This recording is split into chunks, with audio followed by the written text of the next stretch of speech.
This is ERi-TV, dear viewers. Welcome to English News Broadcast with me, Bersabe Tagle.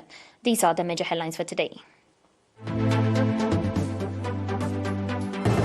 Workshop focusing on cervical cancer vaccination program in the Central Region. Meeting on national affairs in Uppsala.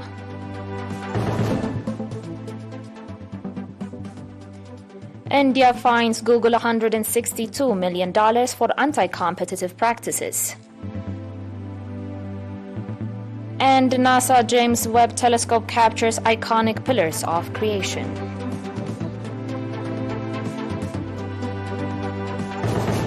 On your local reports, the Ministry of Health branch in the Central Region organized a workshop on 21st October aimed at designing an action plan for cervical cancer vaccination program that will be carried out from 21 to 25 November. The workshop was attended by heads of Ministries of Health and Education branches, as well as administrators of the subzones, indicating that the vaccination program is being carried out at the time in which the prevalence of the disease is growing in the developing countries. Dr. Mulugeta Haile, head of the Ministry of Health branch in the region, said that the vaccination program will be conducted in the form of campaign, and in the future it will be carried out as part of a regular national vaccination program. Pointing out that at global level, out of 560,000 cervical cancer victims, 275 of them lose their lives. Sister Dahab Solomon, head of Family and Community Health branch, said that 85% of the victims are from the developing countries. Mr. Gobru Hurui, vaccination coordinator, and Mr. Habta Gebremeskel, head of Information and Promotion, on their part, indicated that over 58,000 females from 9 to 15 years of age are expected to take the vaccination from 34 permanent and 25 temporary vaccination centers. Director General of Social Service in the Central Region, Colonel Gebrahannes Gebregergis, called on the government and concerned institutions to play due part in the successful implementation of the vaccination program. The National Union of Eritrean Women organized a meeting in Uppsala on 15 and 16 October with representatives of the union from various cities of Sweden. The meeting was attended by representatives of union from Swedish cities of Stockholm, Uppsala, Örebro, Gothenburg, Skara, Linköping, Jönköping, Land, Hässleholm, Småland, Motala, Umeå, Flen, Sundsvall, as well as executive members of the union branch. Congratulating the members for revitalizing their activities that has been halted due to the COVID-19 pandemic, Ms. Saba Terle, head of the union branch, called for active participation in the implementation of the program of the union branch and the executive members to play a leading role. The participants on their part conducted extensive discussion on the reports presented and adopted various recommendations. At the event, Mr. Sirak Bahlebi, head of Public and Community Affairs at the Eritrean Embassy in the Scandinavian countries, gave extensive briefing on the objective situation in the homeland as well as on the role of the national associations in the national affairs. Staff members of the Commission of Culture and Sports voluntarily donated 370 units of blood from 17 to 19 October with a view to enrich blood supply of the National Blood Transfusion Service. The staff members from the bicycle, athletics and football federations that participated in the program said that it is their responsibility to voluntarily donate blood with a view to save lives with their renewable blood. According to the National Blood Transfusion Service, staff of the Military Demobilization Coordinator Office, administration of the Ministry of Defense, took similar initiative on 19 October.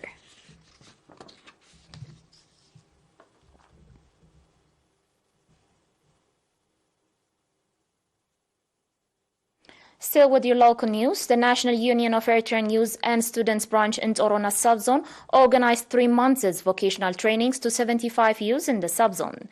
Accordingly, 54 users were provided training in metalworks and the remaining in bee farming, indicating that the objective of the training was to develop the vocational capacity of the youth. Mr. Abraham Tesfamariam, head of the union branch in the subzone, called on the trainees to positively influence their youth counterparts in the subzone. pointing out that developing the overall capacity of the youth is not to be left to one organization only. Mr. Girmay Gobru, head of the National Union of Eritrean Youth and Students in the southern region, called on the trainees to upgrade their capacity practically on the ground alongside their regular academic education. Representative of the trainees, on his part, commending for the training opportunity they were provided, expressed readiness to develop their capacity practically.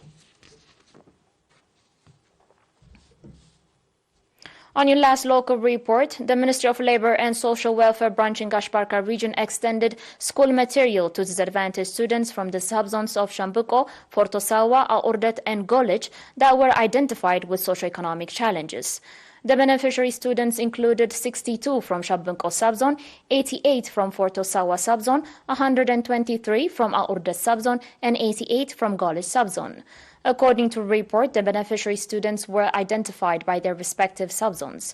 The representatives of the Ministry of Labour and Social Welfare from the subzones said that the objective of the support was to enable the students follow their education undeterred by the lack of school materials, and called on the students to concentrate on their education and become competitive students, and parents to conduct regular follow-up on the performance of the children.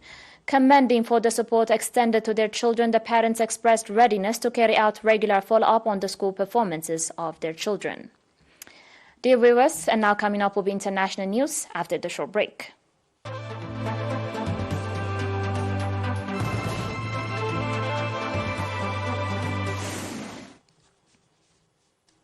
Welcome back. India's competition regulator has ordered Alphabet Inc. Google to change its approach to Android platform and fined the U.S. tech company $162 million for anti-competitive practices.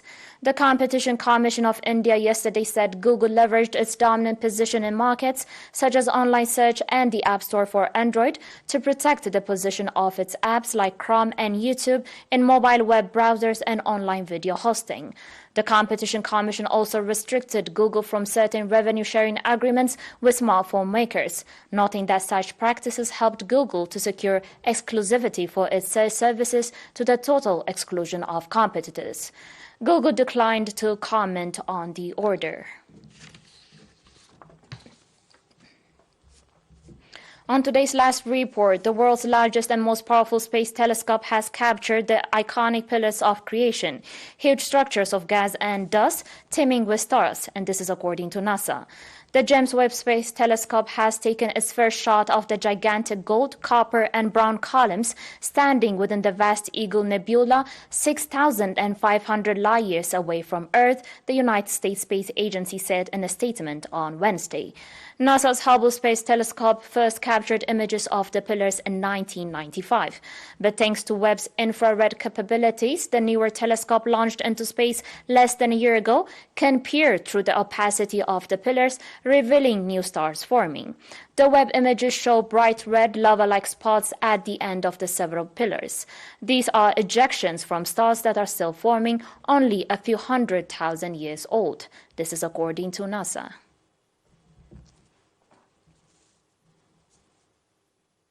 You're still watching us on ERi-TV, dear viewers, and now recap of today's major headlines.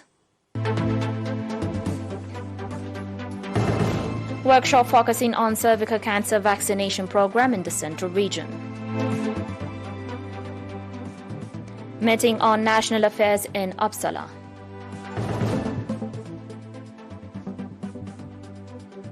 India fines Google $162 million for anti-competitive practices.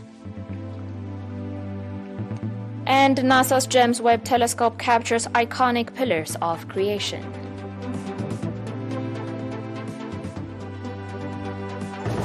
Dear viewers, that was all for today. Thanks for watching and have a good one.